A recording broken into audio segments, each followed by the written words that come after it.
Okay, good evening, everybody. I'd like to call this meeting to order. Rachel, would you please read the county notice for Zoom meetings? Thank you. Okay. Sure.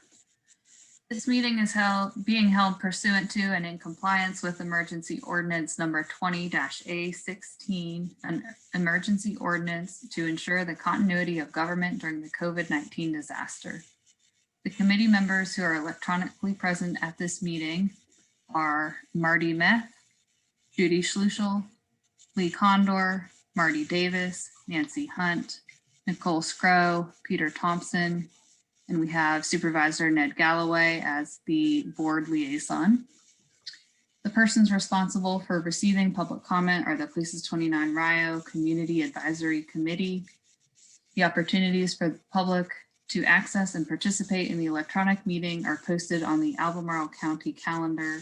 Staff who are present this evening are myself, Rachel Falkenstein, Dan Butch, and Carolyn Schaefer. I see we also have Peter Thompson, who has just joined us from the committee, and Daniel Bailey, who is our Planning Commission liaison. Yes, and Rick Seaman's also here in the background. Oh, and Rick Seaman. Oh, that's right, guys. Now it's, I was just reading down my names. I wasn't looking at the camera. Okay, thank you. Nancy? It appears that we do not have the secretary. I'm just noting that. I think, well, we could do one of two things. We can go from the recording afterwards and make notes, which is what I propose to do. Rachel, you think that would be all right? Get the. That's fine, as long as you have written meetings that, written minutes that you adopt at your next meeting. Fine, okay, thank you. We'll work from there. Okay, so the first order of business is the minutes from the last meeting. Has anybody had a chance to read them or have any comments? I move that we approve the minutes as presented. Thank you. Any second, please? Okay, so all in favor, raise their hands. Thank you. Minutes are adopted.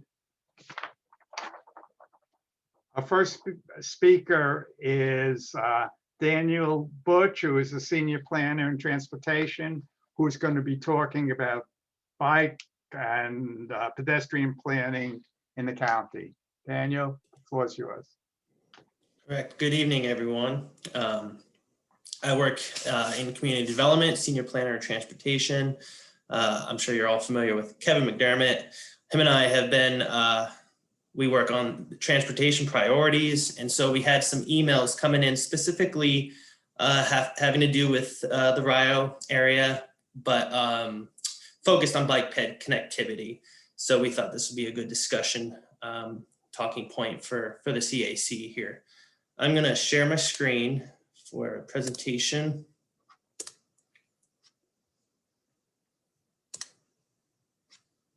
And you should all see that now, right? Okay, so to start off, basically the county, we have a lot of needed transportation improvements, and they can be narrowed down through road improvements, intersection improvements, bike ped improvements, and a lot of these are identified through different types of planning processes. And it's the approach that the county's been taking is to prioritize these recommendations that are identified in these different types of plans.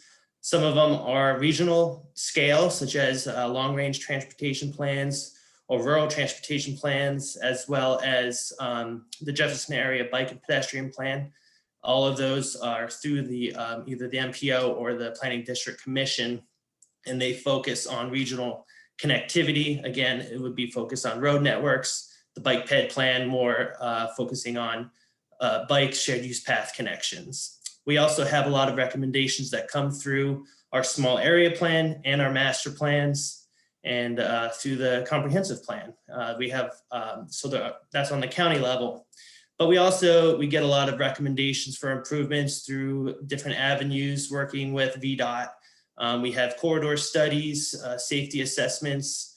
VDOT evaluates through VTrans. It's a regional connectivity, has to do with their smart scale ranking, and even developments provide certain level of recommendations through transportation impact analysis and different studies of that sort. So we are continually having a lot of recommendations for improvements identified. And the approach that has been supported is to be able to prioritize and rank these to be able to score what is what the needs are, but on a certain methodology. What has been utilized and supported and endorsed has been a similar approach that has been for evaluation of VDOT's smart scale process, evaluating a certain criteria such as land use, safety, congestion, economic development, and accessibility.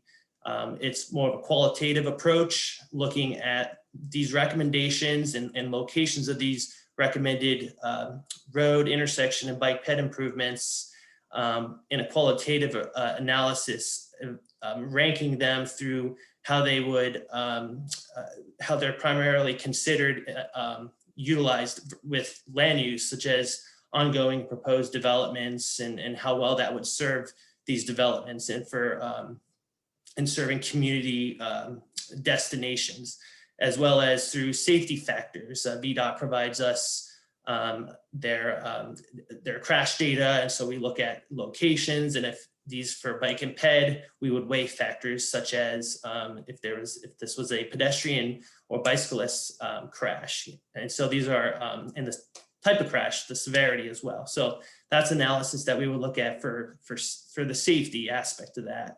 Again, we a very general overview on all these. We look at level of service for congestion.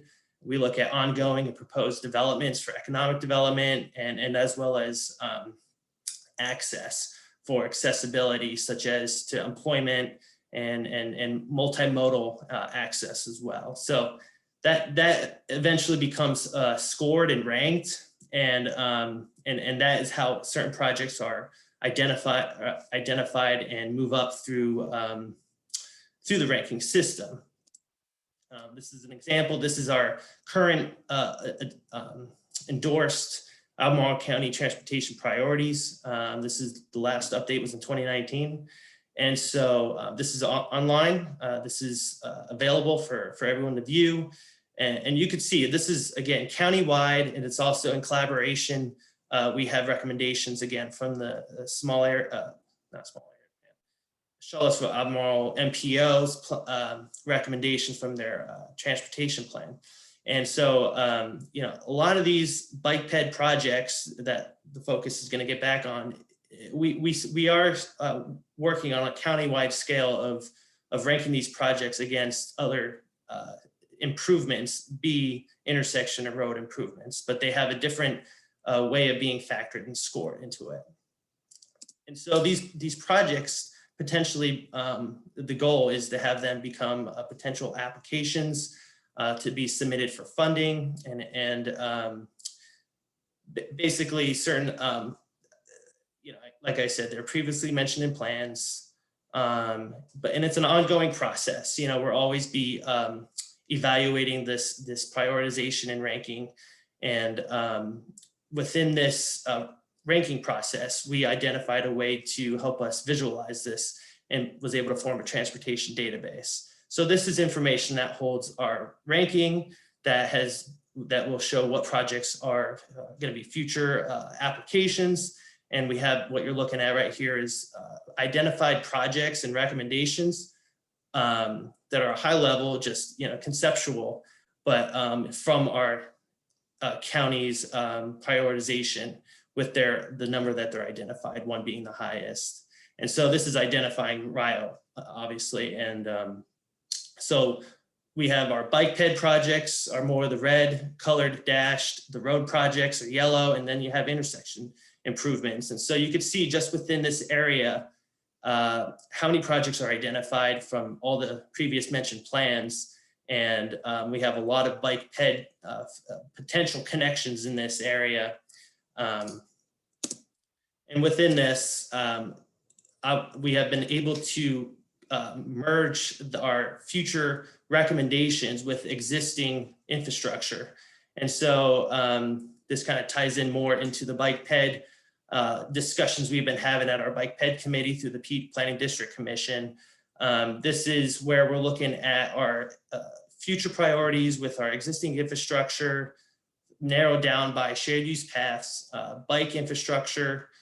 We even have trails as well, and we have sidewalk infrastructure, what we have as existing and future. A lot of it has been field inventoried, and then we, again, combined it with our future recommendations. This data is going to be an ongoing a process of upkeep, and when new development comes, new sidewalk, new shared use paths, we'll be adding this. And the end goal for this, the whole data process to have it available is a regional effort through the city, UVA, the county, and the Planning District Commission to have it as a accessible online planning tool to utilize, to kind of see where we're aiming to have regional connections, and to highlight where there's pinpoint city and county needed improvements as well. Again, this is a process through our bike ped committee. So to go back to prioritization and how a project eventually gets to be a funded on the ground project. This is an example that I wanted to bring to your area. Is we just submitted for the roundabout at this intersection, John Warner Parkway and Ryle Road. This was a smart scale submission. This was identified, I believe, through a VDOT study. It was submitted last summer, and it's recommended for funding and should be finalized this coming summer. So it's not officially funded project, but it's looking good for that. So this was information that was sent to the board recently. And again, this would have shared use path connections. This is a conceptual design, but you'll see, within this roundabout connecting to the existing shared use path on John Warner Parkway, and with pedestrian crossings as well. And another similar project that was submitted last summer for Smart Scale and is recommended for funding and should be finalized this summer is the shared use path on 29 that we submitted last summer. This is going from Carsbrook on 29 up to just south of the river. So this would be a shared use path on the east side of 29 there. So just an update on priorities. We are going to the board on May 19th for this coming 2021 round of revenue sharing and transportation alternative potential applications, as well as an early discussion on potential smart scale applications through the CAMPO. So I encourage you to come out to that. And just with this whole process of doing the methodology, what has been discussed within community development is, since what looks like coming up is a countywide comprehensive plan update, and it looks like instead of 2021 being another year of prioritization, it looks like within this comp plan update, I don't know the work program or that. I feel more comfortable with Rachel responding any questions to that. But it was recommended that we evaluate our priorities within this comp plan update. And it looks like to have more of a multimodal plan within this countywide update. So it looks like we're going to take an approach to evaluate our methodology and revise our transportation priorities through that process, which I don't have a timeline for that or what that would look like. But instead of jumping into a priorities update this 2021, we're kind of holding off and waiting for this update. So that kind of just gives a very overview of the process that we have taken in transportation planning for bike ped connections, but also road and intersection improvements. I do know that a lot of it could be more regionally focused, and you know, I'm definitely interested in hearing more some specifics. If you have any comments that we could discuss, or if you have any questions. Okay. Dan, thank you. I think what I'd like to do is maybe close your share screen so everybody can see everybody. Thank you. And I'm gonna go around and ask if the committee members have any questions first, and then there are some public participants who I think may also have some questions. So let me go around. If just the board members will just raise their hands, and anybody have any? You wow them. You want to say? I'm just saying, I see that Tom has checked in. Oh, there's Marty. Go ahead. I was concerned about the pedestrian crossing on the roundabout. I don't really see how that works. Do the cars just have to stop when they see people at the crossing? Are there going to be the flashing lights or? Yeah, I think that's going to be further looked at in the design phase, but also I don't believe that it would have a signalize or anything of that sort for pedestrian crossings, but they do have in the medians, they will have medians for lane crossings and have like for the pedestrians areas to wait for traffic to clear. Once you cross 2 lanes, wait on the median and cross on the designated areas. Okay. Judy? You're muted, Judy. Judy, you're muted.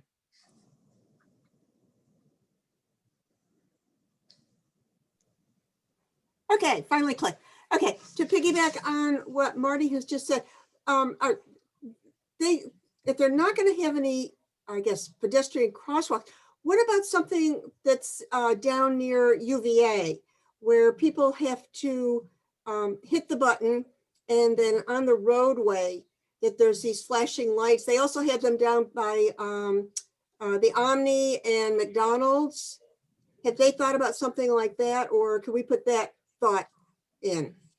I mean, they will have designated crosswalks for pedestrians on the roundabout. You're asking? Well, yes. So in other words, to get from, say, Dunlora over to K-Tech, or, you know, to the other side of the road, to make it a little bit safer. Right. Basically, I think that this could be further discussion we could have with VDOT for any type of improvement when it comes to evaluating this further into the design phase. This is very high level concept right now. And I think VDOT would be the ones to know what type of upgrades, such as ADA accessible type crossings for pedestrians, can be evaluated at roundabouts. I know that might be a little difficult, but I think we could definitely share this with VDOT for them to evaluate more. We have several roundabouts like this coming in within the county as well. Okay, so just a thought. Yes. Thank you. Nancy? Unfortunately, VDOT always seems to be more interested in moving vehicles than protecting pedestrians. And Judy, I would have to tell you that VDOT has discovered that the lights in the road get taken up every year by snowplows, and so that's out. But there are many other ways to provide pedestrian crossing, and as we increase the density, we need to be aware needs to get with the program, even though they prefer not to, because we need to be able to cross the road. And the more density you put on that corner by K-Tech, the more people are going to be going back and forth.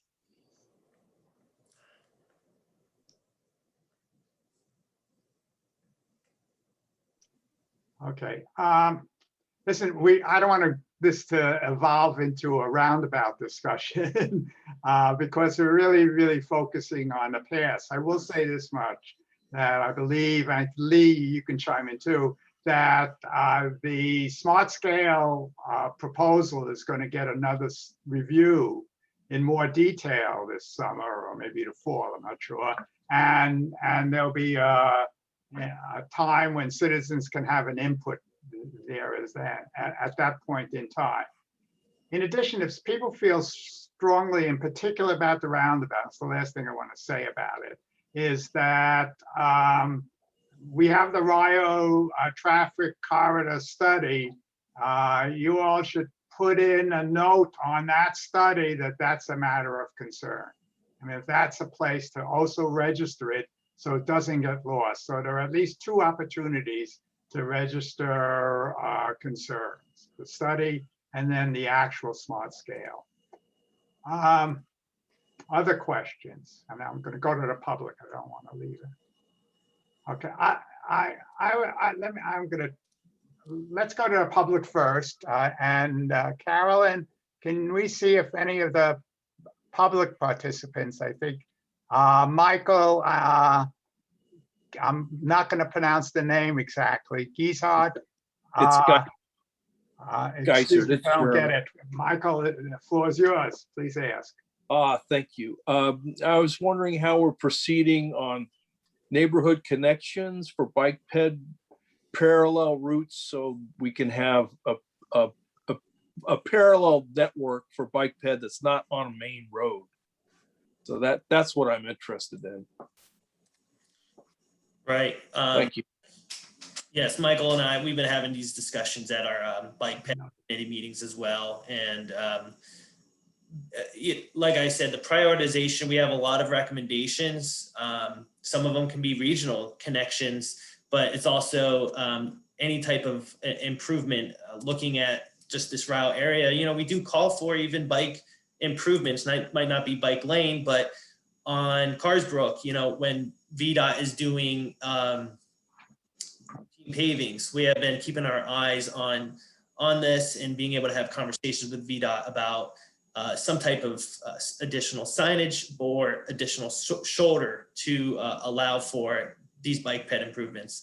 That goes a long way, we're noticing. And just to answer Michael's specific question about connections, I know from the Ryle Small Area Plan and the Jefferson Area Bike Ped Plan, we do have like the some type of shared use path connection going from like the Arden Creek area connecting up to Carsbrook area, going near the school, Woodbrook areas. And, you know, once this becomes a project that we can submit and finalize, go through the whole public process, you know, we'll be able to pinpoint more detail what those specific connections might be, such as some spur connections to specific communities or certain areas within that community on certain roads and stuff like that. Okay, thank you.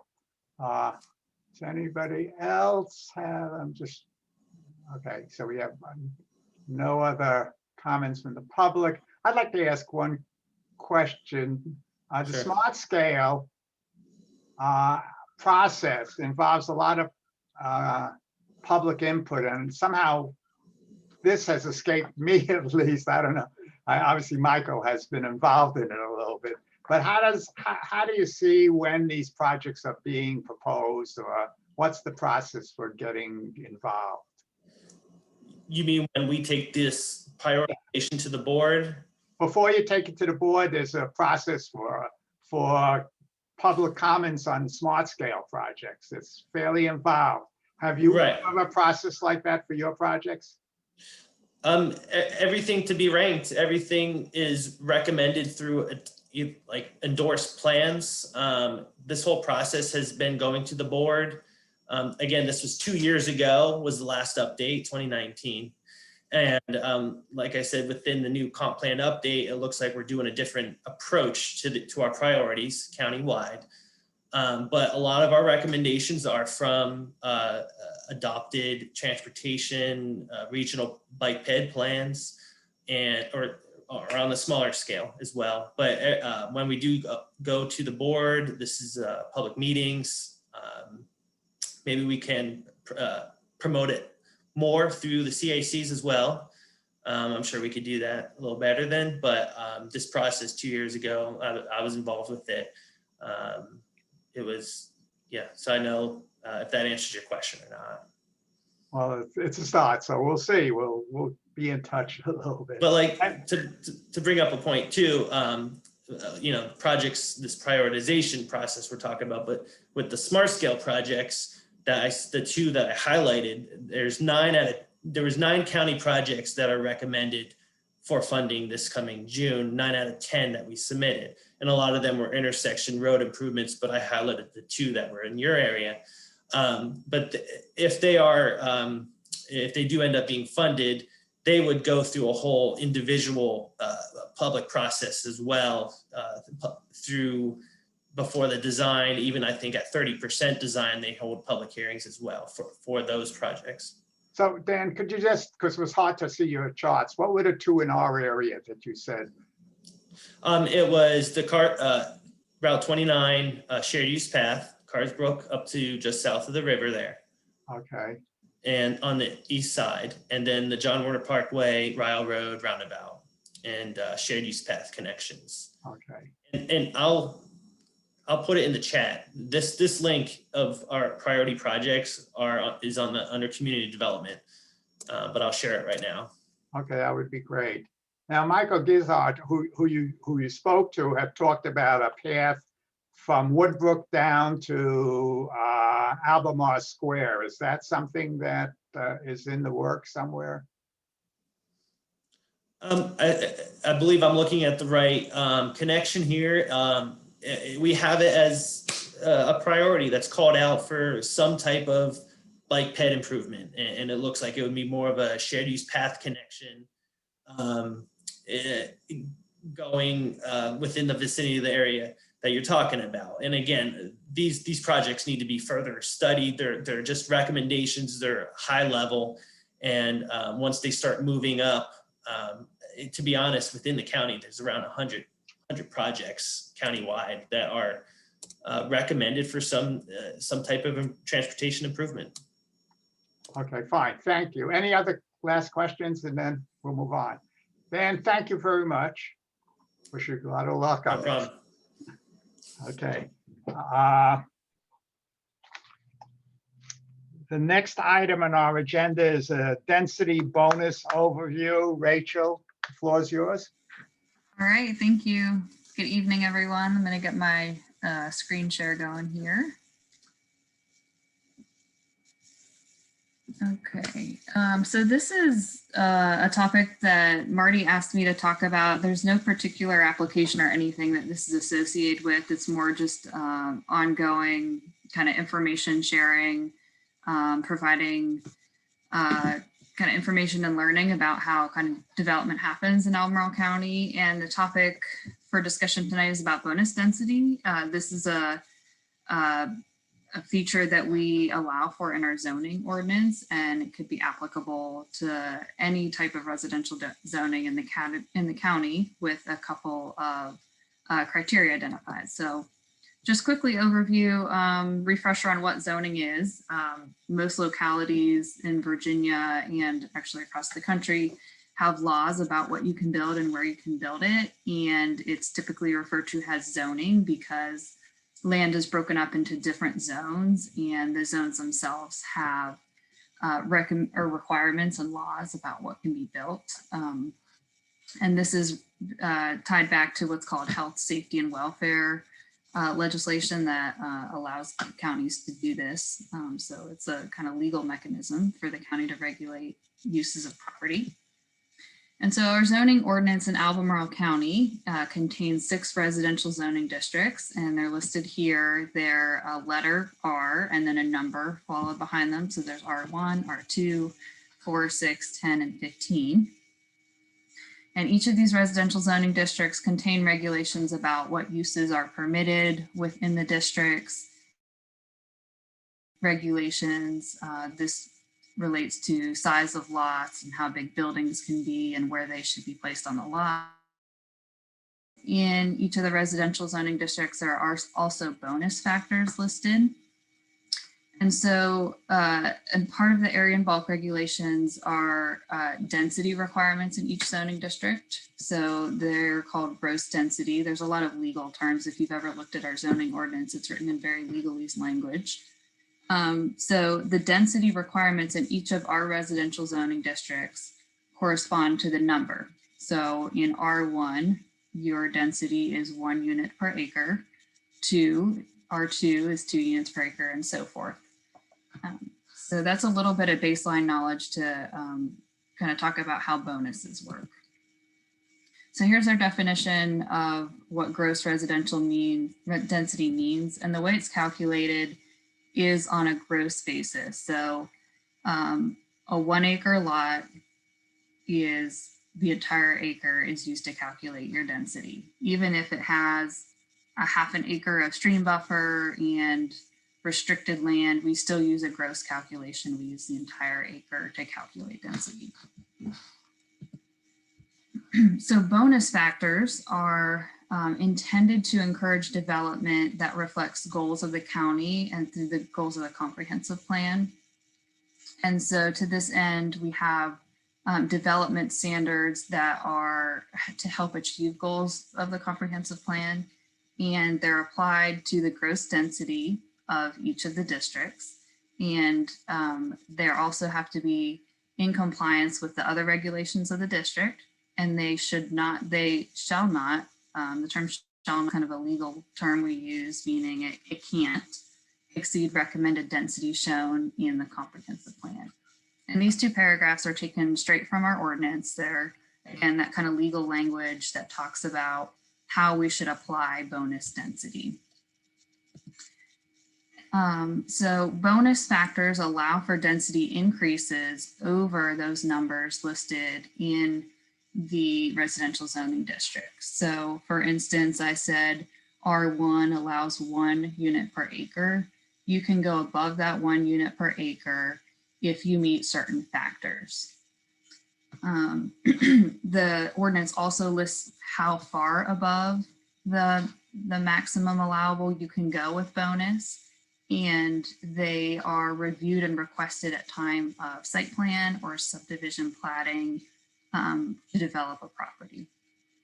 Again, bonus density does not allow a development to go above the density recommended with the comprehensive plan. So a couple of types of bonus factors we allow a bonus density for are listed here on the screen. You could get bonus for preserving wooded areas, and we actually have a really specific definition of what a wooded area is.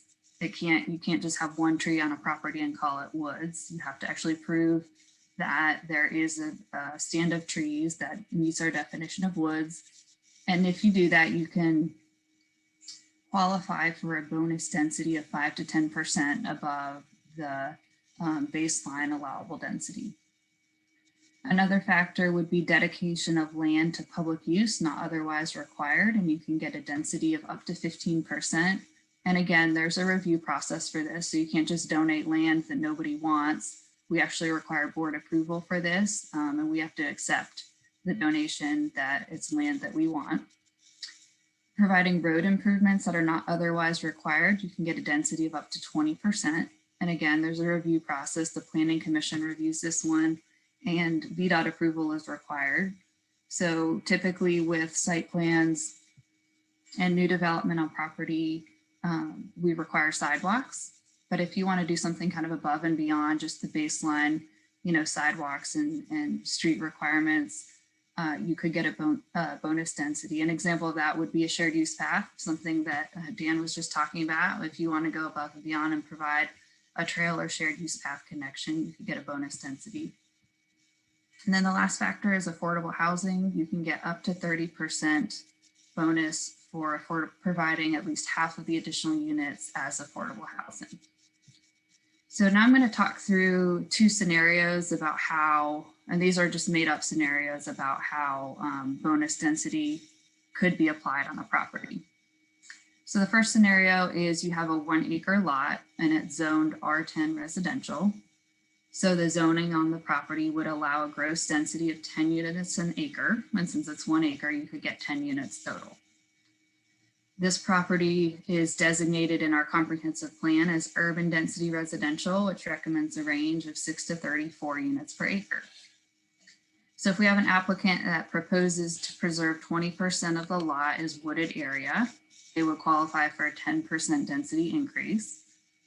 And the applicant also proposes to build a shared use path that is shown in the comp plan. So it's a path that we want, but it's not required to be built. And that would qualify them for a 20% density increase. So after the review process of their requested subdivision and staff reviewed it, VDOT reviews it, Planning Commission reviews it because they're doing those extra street improvements, the applicant may be granted a 30% density increase. And over the 10 units allowable on the property, the 30% increase would get them to 13 units on the property. So that's just a hypothetical scenario how it could be applied. Another example scenario, a 10 acre lot zoned R6 residential. The zoning allows a gross density of 6 units an acre. So on 10 acres, you could get 60 units on the lot. In this scenario, the comprehensive plan designates the property as neighborhood density residential, and that land use designation in the comp plan, it carries a density recommendation of 3 to 6 units an acre. So if you have an applicant come forward and propose to provide 18 additional units and 9 of them as affordable housing, and the affordable housing density bonus carries a 30% allowable density bonus, so that could get them up to 78. And if they submitted this as a subdivision and staff reviewed it, we would look at that comprehensive plan designation and see that it doesn't recommend density above 6 units per acre. And what they're asking for is something higher than that. So they are not applicable to receive a density bonus. So they wouldn't qualify, and that request for a bonus density would be denied. So that concludes my presentation. I know that's kind of a lot of legal language and a lot of math for this evening, but I'd be happy to answer any questions. I'll go ahead and stop sharing my screen here so we can see each other. But yeah, does anyone have any questions or comments about all of that information?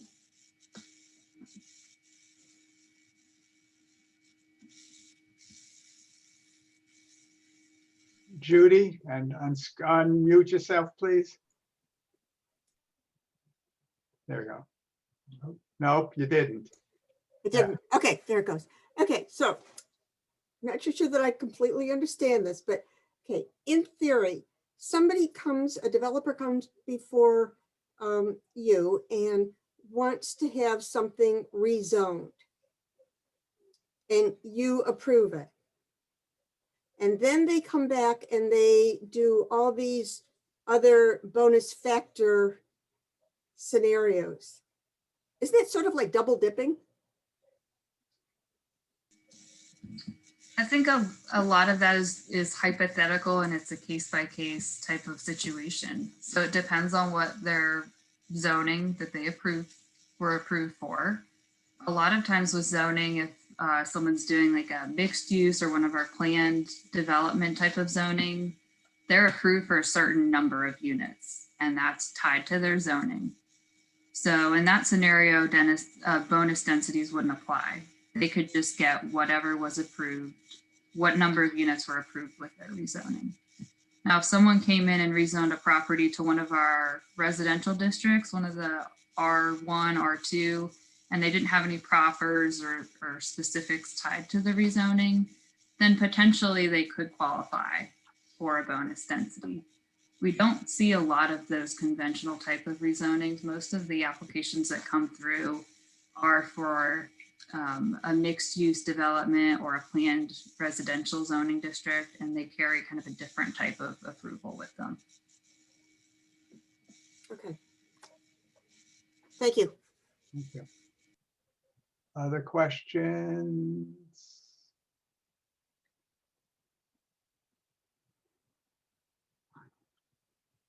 Okay, I'm good.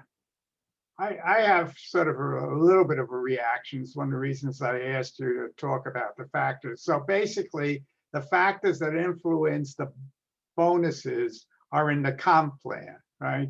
So, and that's the signal that the county sends out in terms of its priorities. Is the way you explained that. Is that correct, Rachel? I think in theory, yes, but also our zoning ordinance is 40 years old. And so it probably, all of those things, tree protection, affordable housing, they are priorities in our comprehensive plan, but maybe there are others that aren't captured. And, that speaks to the importance of updating your zoning ordinance and your comprehensive plan. But those are goals from the comp plan. Whether or not all of those are all of our priorities or those reflect our highest priorities, that might not be the case anymore. Okay. It seemed to me a little bit that just by granting a zoning application, that in a sense is a bonus itself. And why does the county have to, in addition, add extra units? Because then that begins to distort the initial zoning that was identified. Much of the use of the density bonus that we see in the county is through existing zoning that's already been on the property for quite some time. And so it's by right. So we don't typically see people get a rezoning approved on the property and then come back shortly after to get a bonus density. It's zoning that's been on the property for years and years, and someone goes to develop the property and then they request a density bonus. And we have a situation in the county where our comprehensive plan land use doesn't align with our zoning ordinance a lot of the time, not all the time. Some places it does align, but much of it doesn't align. And so you might have a property that's zoned R1, but the comp plan says it should have a density of 6 units an acre or even up to 34 units an acre. So that's where a density bonus can get closer to the densities recommended in the comprehensive plan. Okay, Nancy?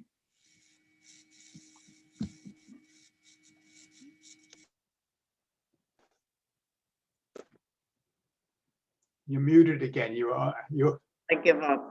Okay. We discussed this at length during the small area plan and the form-based code.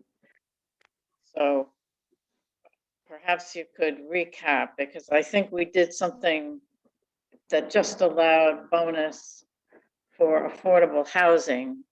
We had a long list of things we considered, and then we said, no, just affordable housing. So I think if people decide to, if we ever pass Ned, the form-based code, Board of Supervisors, that affordable housing, am I correct, would be the only eligible bonus if you opted to use form-based code. That's correct. In the form-based code, we actually don't talk about density in the form-based code, but we do allow a height bonus for affordable housing. So people who provide a certain percentage of affordable housing can get 1 to 2 stories of additional height if they provide the percentages listed in the draft form-based code. But that's it. There's no other height bonus, as I recall. That's correct. Mm-hmm. Okay, fine. Thank you for the clarification. Other questions? I got a question. Sure, Rick. Rachel, this is a little bit off topic, but I'm just curious. Can you talk a little bit about this proposal that seems to be floating around to create a new density category called medium density, and how that relates to the various density categories that we may be looking at down the road? Sure. The question pertains to our comprehensive plan land use designation. So it's not a new zoning category.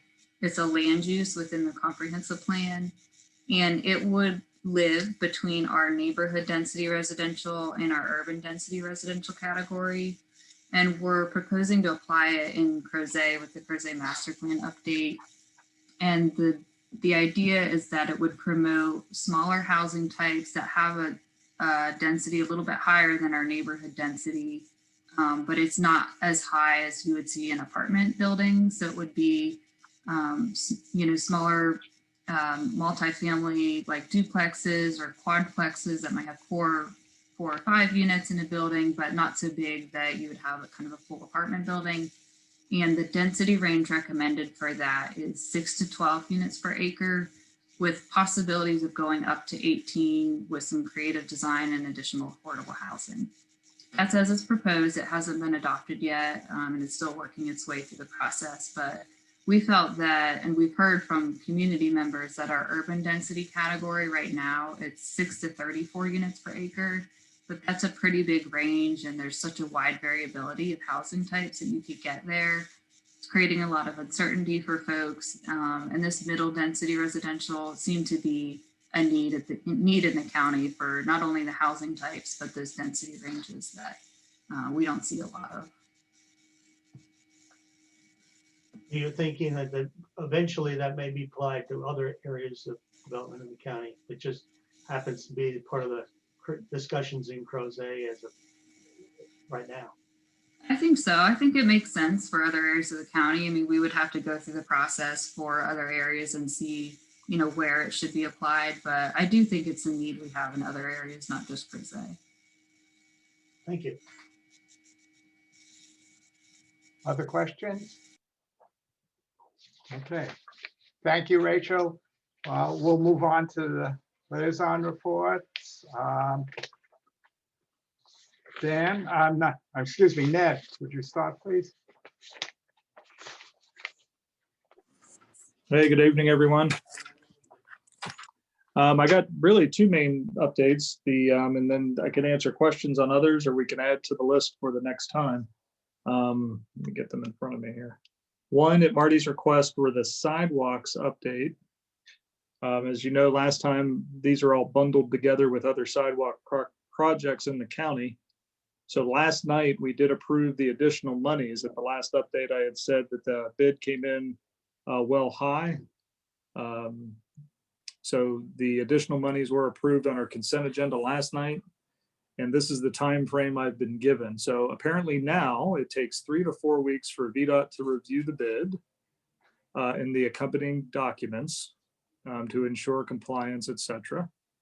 And the staff says they don't anticipate any problems, just a required step they have to take. Then a similar period of time to execute a contract. So bringing from today a total of those two items 6 to 8 weeks. Once the contract is executed, the contractor has a 300-day window to bring all work to substantial completion. So all work in this case obviously would be all the projects, not just the one relevant to our area. The details of which elements of work happen when within that time frame would be working through the 6 to 8 week lag time between appropriation and contract awards. I presume that means, some design work or what have you can be working in the meantime.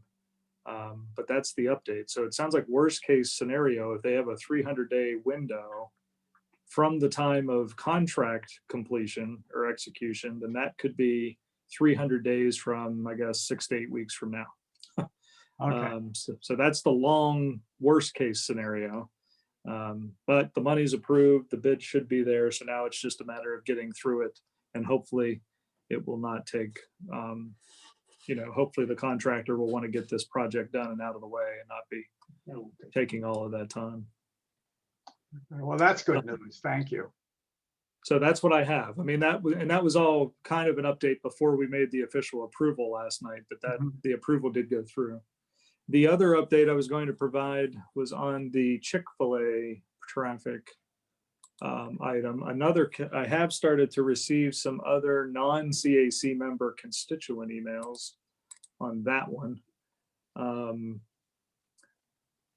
So this has been already come up between transportation staff and VDOT. It's been mentioned it's going to have a greater discussion next week at their monthly VDOT meeting on the 28th. Next step would then be to involve the management at Chick-fil-A and start figuring out options there. My own personal opinion is I think without much problem, they can do some redirection through the parking lot to get this solved. So I think with VDOT, the transportation staff and the Chick-fil-A management, that they'll get in there and get this sorted out, because I don't, they've got the, I think they could reroute that traffic from where it's the immediate right-hand turn right into their parking lot down further and route it through and give them some, some place for the cars to stack if needed. And that probably wouldn't disrupt Lowe's even that much. So I'm hopeful that that'll be brought to some conclusion over the next 30 days as they get the management of Chick-fil-A involved. So, I mean, obviously, I don't think anybody's disagreeing.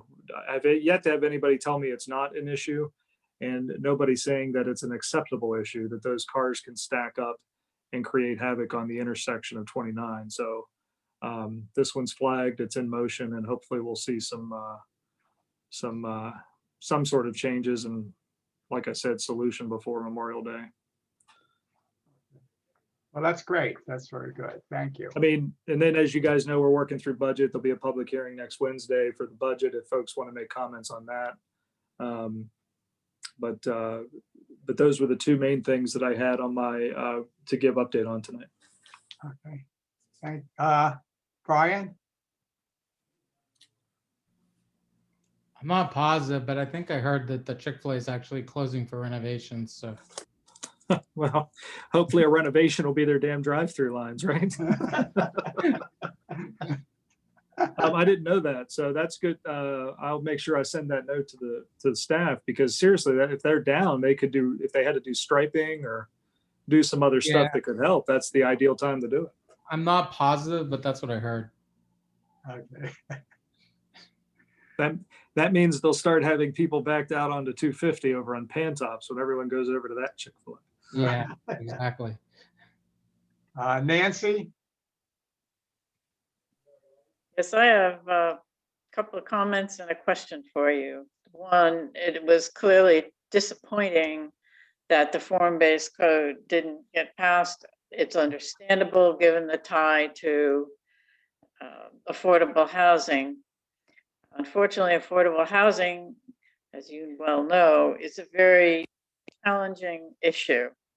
And I wonder, rather than hold up form-based code forever, if there is any way to say in the form-based code that there will be a provision in the Affordable Housing Act that will relate to the small area plan and form-based code at Rio and 29. It would be, I would hate to see this go another year because affordable housing zigs and zags. No need to comment on that, just a thought. Two, the trash was picked up on the other corner of Rio where the Allen and Allen building was. And the building was actually secured. The doors are boarded up for the most part, which is a good thing. Unfortunately, the trash, there are clearly people hanging out there and the trash is beginning to build up. Do you want me to call the officer who dealt with this, or is this back to, since it's not really a break-in issue, it's just a mess? Is this something that someone else should be dealing with? I mean, I think you could send me an email on that and then I'll connect it to the previous chain Okay. that I had. If you don't mind sending me an email, just work as a reminder for me. And I noticed on Hillsdale, while this is not technically in the Rio 29 area, that both on Hillsdale coming, there is a, what I assume is a VDOT traffic count, maybe a speed count. And last week they did one on Greenbrier between Hillsdale and 29. We would not normally get that report, but I am obviously very interested in the speed limits, because I can tell you that people are going an hour on Hillsdale. I won't tell you how I know that. But and the cat buses are going well over 30. So it's still a source of frustration, and traffic is building up. And it looks like VIA is about ready to open its doors. It's finalizing signs and things. So that will definitely add more people. And I suppose the COVID vaccines and wherever they are, where the big lots used to be, I suppose that has also increased traffic. It's not enough probably to get a street light. And I go up Hillsdale to AC, so I make a left turn, and I at least once a week sit there because someone either makes a left turn from Rio going west across the nose of my car, and I really don't want to get smashed, or even on red light, they go flying through that intersection or the intersection down by Fashion Square Mall. I did notice that police had pulled over one vehicle, but I think it's time to put some police funding into the budget and deal with really blatant traffic areas that can cause serious. Yeah,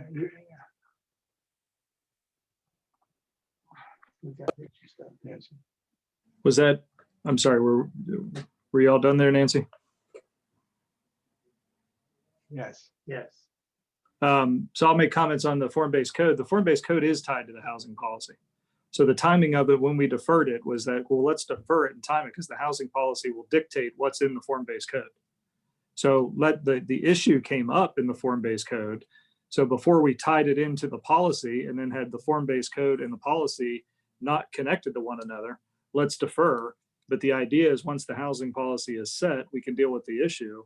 And then that decision will basically determine what will be in the form-based code. Then the form-based code will come back. So the timeline or the intent behind that, and we've got the expert, if Rachel's understanding is different from mine, she will correct me, but we'll get the housing policy done, get the issue solved, and then the form-based code should be on the heels of that from a time standpoint. And that shouldn't be a year. I mean, the housing policy had to go back to the Planning Commission just because of the comp plan amendment piece that it's part of. So that'll be coming back to us here. I don't, off the top of my head, know the time frame of that, but that's moving through the process to get on the Planning Commission's agenda, then back on our board's agenda. Rachel, is your understanding different than mine, or is that right? That's correct. And for timing, the housing policy is going to the Planning Commission May 4th, and then the board June 16th. And then the form-based code is tentatively scheduled for July 21st. Kind of waiting to see what happens. If the housing policy is adopted, will be the following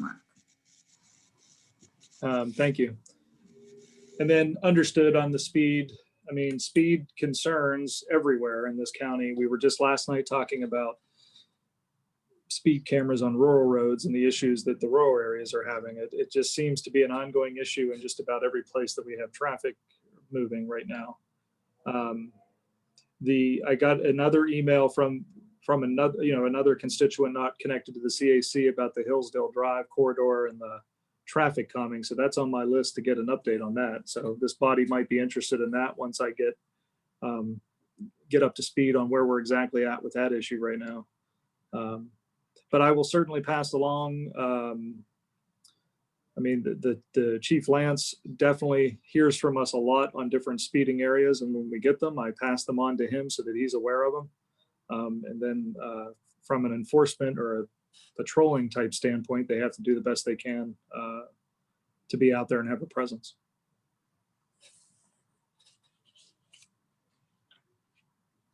Okay. Thank you. Other questions? Then we'll move on to Dan. Hi, everyone. It's good to see you. I don't have a lot to update. I think one of the interesting things is just as a thing about it from a longer term planning commission is we had a second utility scale solar application coming from the Planning Commission this past week, and it was one of the first ones in Virginia that included a battery, so that it would have a 4 megawatt battery capacity as well. So it starts to replace the concept of on-demand carbon fuels. It's a lot of interesting conversation around it and questions and thought-provoking on, where does it fit within the rural areas by special use permit. And I think I only bring it up to say I think it's not necessarily related to the Rio district, but I think it's something we're going to continue to see between Governor Northam's Clean Energy Act and more utility scale solar applications in the Albemarle County area. So interesting to any thoughts you all have on that or concepts, love to hear about them. That's pretty much it. Okay, thank you. Rachel, please. I don't have much to add. I was going to give that update on form-based code, so I'll keep you all posted, but we're tentatively going back to the board July 21st. But I'll let you know how that progresses as we watch the housing policy. The other thing I'll share, Dan mentioned it a little bit in his presentation about transportation prioritization, is that we are working with the board and the planning commission to develop a scope of the comprehensive plan update. And our leadership team is going back to the board in May to talk a little bit about the community development work program and what long range planning projects should be prioritized. So I imagine when I have more information about what the scope of that project looks like and the timing, that I can come out to you all at a future meeting and share a little bit more information about that project. But that is what we are looking at as our next long range project when we wrap up the CRISE master plan, which will likely finish this year. Okay.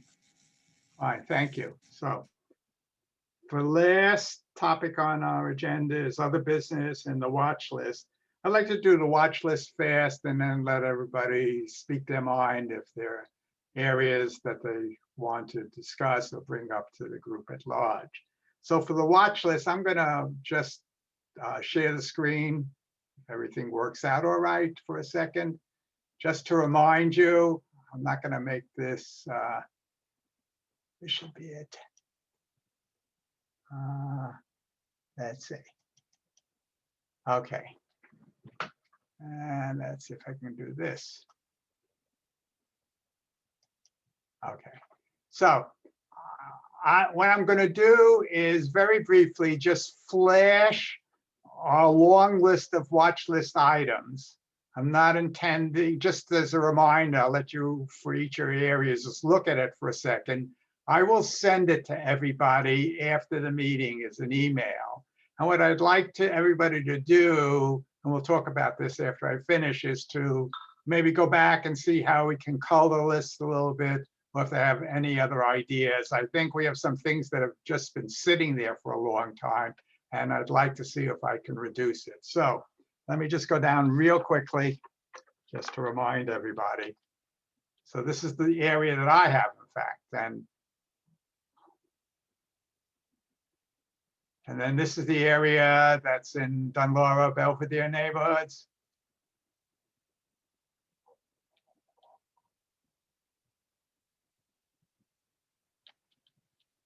And this is Carsbrook, Woodbrook.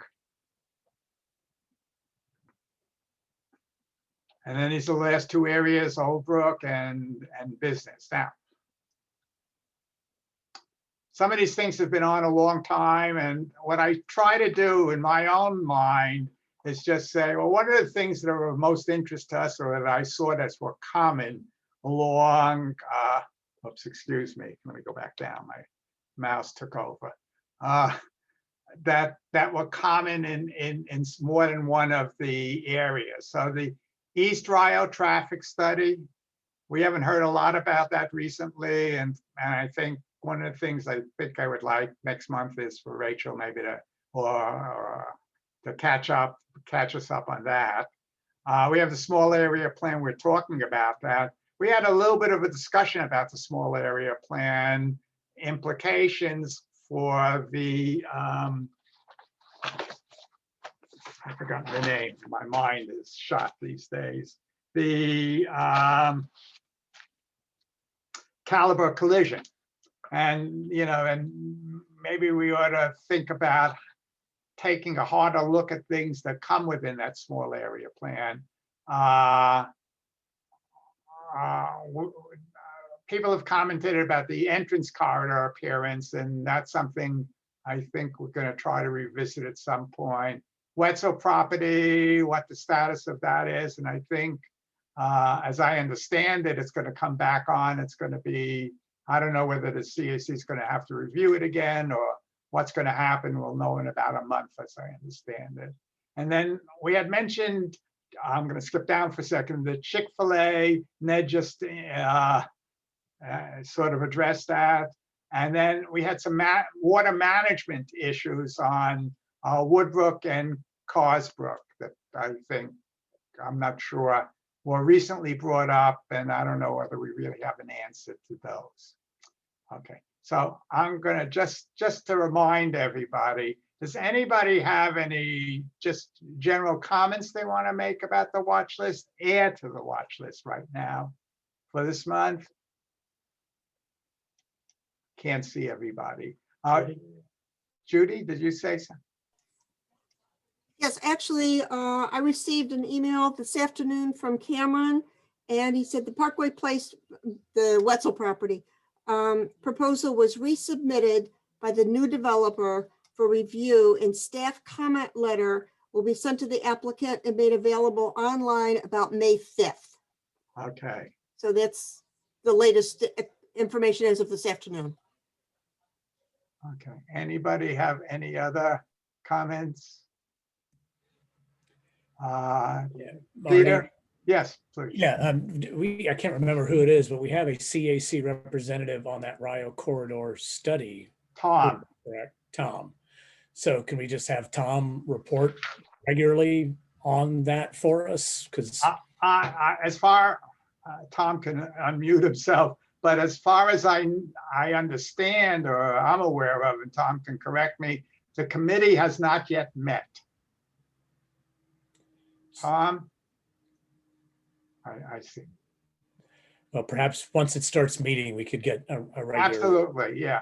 So much is on hold until that progresses. Yes. Yes. And there was a lot of uncertainty about how they were going to continue to do stakeholder involvement beyond that original online survey. So I think many of us are very curious about that. Yeah.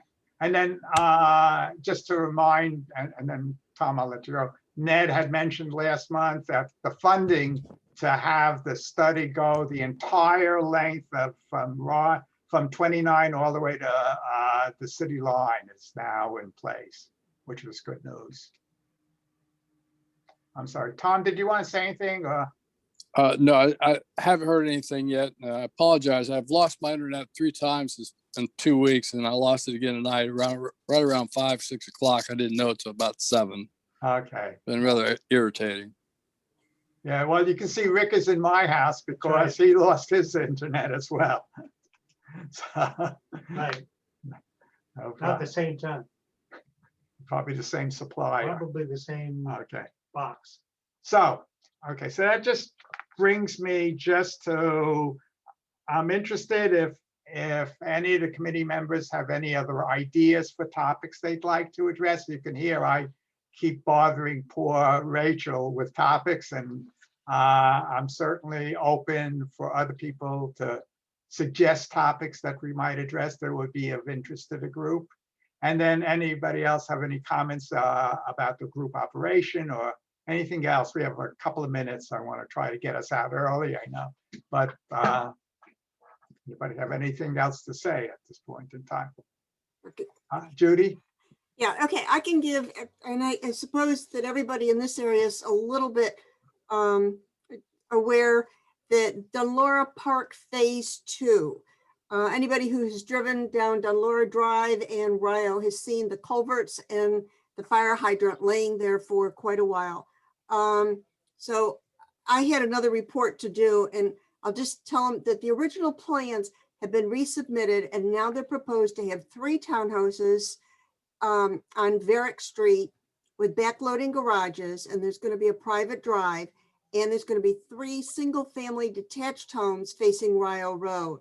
There'll be landscaping and treescaping. And the construction manager said that VDOT has guidelines for the plantings and they'll have to deal with the sidewalks. And then also, he said that they've undergone the first round of reviews and they expect comments from staff, hopefully this week or within the next couple of weeks. And then they have another round of reviews, and then they have high hopes of beginning construction somewhere about the summer, fall of 2021. Okay, thank you. So that's just sort of an update on our little corner and our little neck of the woods. Anybody else? You were going to say something? No. No, okay. Peter? Yes. Yeah, just 2 kind of operational process questions as I'm still trying to get a handle on some things. One, wondering what a reasonable expectation is for the packet to go out. I don't really know how the agenda and the packet comes together. Today wasn't that big a deal because there wasn't any reading material in advance, but when there's reading material, getting things just a day before is difficult for folks who are busy. And I was reminded of it because a lot of you all know Sean Tubbs sends out a great resource every Monday about all the things that are happening in the area and what's on agendas. And all he does on Monday is nobody knows what's on the agenda for the Rio 29 CAC. I think it's a missed opportunity for us to get the information out about what we're doing so that we get more public presence. So the question again is I was a little surprised. It doesn't seem to be a standard, even though we're a public body. Our center board has to have per bylaws that agenda and packet have to go out 5 days in advance. So question, I guess, just what's a reasonable expectation for all of us in the public to know when we're going to have packets out would be my first, and then I've got a second one. I don't, as you said, there's no standard. Sometimes there's a hang up with me. Sometimes Rachel is busy and it takes her a little bit time to get the agenda speakers together. So I would say we can try, Rachel, you could shake your head yes or no, or shoot me sort of by the beginning of the week, or the end of the week before, the Friday before the week of the meeting. Does that sound reasonable to you, Rachel? Yes, just real quickly, our requirement is 3 days in advance. That's Freedom of Information Act, FOIA. So I typically make sure it's posted by Monday. I think when Sean's email goes out Monday morning, we usually have it up Monday afternoon or midday. I can try for Friday though, if that's the group's preference. Yeah. So I will say this much, Rachel puts it on, so the agenda's on when she says she puts it on. The fact that I send it out in addition is just to remind everybody. So I'm a little bit late sometimes because sometimes I'm tied up as well as her. Yeah, well, that does help because I know in the past, even before I was on this group and was curious of what was going on, I would go and look and it wouldn't be there. And it's not it's difficult to know when to look and keep going back. So, knowing I would say this much, we'll try to post it by COB on Friday, which means that by Monday you'll have it. So, and I will try to get it out Monday evening so that as a reminder as well. Will that gives us Monday, Tuesday. That helps. And I understand there's conflicting and complex factors when you're trying to get speakers and everything like that. Right. So my second question, I'm sorry, I didn't have a chance to look back on how long we were going to pilot this 7 to 8:30 instead of 6 to 7:30 that we had been doing. When were we going to revisit the schedule? I had said when we started this, we would revisit it in June. Some of it was hopefully we would get back together in person and then have a chance to revisit. But we will, I said that we will revisit it in June again. Okay. Thank you. That's all. Thanks. Okay. Thank you. Other questions, comments? Nancy, I'm sorry, you're up. To follow that up, I have to admit that I'm not the most technologically talented person in the world, but I really prefer meeting face to face. It certainly helps me focus on what's going on. And I wonder that ACAC has opened up classes from 9 people to now 26 people. And I wonder, Ned, Rachel, and or Marty, when the county is thinking that they might be able to open up some form of public meeting. Obviously, one to Zoom can have the option to Zoom, but it would be nice to be able to get together. And I wonder what the possibility is. I mean, I can say that the board and the county executive are not in a rush to get back to in-person meetings at this time.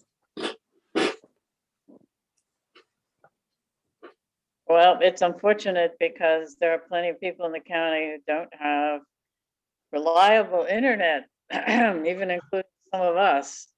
And so it really does handicap the accessibility to the governance of Albemarle County. I recognize I don't want people getting sick either. My shots, and many of us have, but I think it's unfortunate that we can't move forward in some way.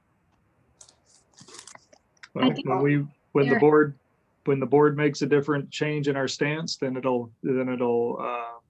will filter down and apply to all of our boards and commissions. Nicole, you were going to say something too? Oh yeah, just to push back a little bit, Nancy, I think there has been actually some increase in participation because of these electronic meetings, because people don't have to sit for the entirety of the meeting in the auditorium, and so there has been increased accessibility because of that for people who have daycare troubles and stuff like that. So I understand internet's hard for a lot of people, but just to push back, there is a benefit to having these meetings as well. I don't know. The other thing is that I just spoke to my son-in-law yesterday, who's a hospital physician and is involved in COVID. And he said that's been an uptick in Greene County. So we're not over this yet. There's been an uptick in Albemarle County as well this week. I'm sorry, I Nancy. said it was an uptick in. There's been an uptick in Albemarle County as well this week, and it was a big uptick. So that just almost answers your question, Nancy, at this point in time. Not completely. I hesitate to share this personally, but my mother-in-law was hospitalized. They live with us about 3 weeks ago, and she came home from the hospital with COVID after she had her first shot, but didn't have her second. And our entire house got COVID and spent the last 2 weeks with COVID. So I would echo that I'm not necessarily in a rush, but respect that people are getting their vaccine. They're still, I defer to obviously I'm not a decision maker for the county in that regard, but I just say wear your mask. It is Fluvanna is number 5 in the state in rate, and Greene County is number 13 in the state for COVID outbreak rate right now. Okay, thank you. All right, other comments? So I think, okay, with that, I wish everybody. Oh, wait a minute. Wait a Yeah. minute. Michael has his hand up again. Michael, go ahead and speak. Michael? Oh, yes. Dominion came through and did a survey for their undergrounding of the power lines. And originally they said they weren't going to be putting in the comms like broadband in the trench. I'm still waiting to hear about that. The broadband committee is working on that, I think. So just looking for an update at some time. So that's in the Carsbrook neighborhood. Okay, fine.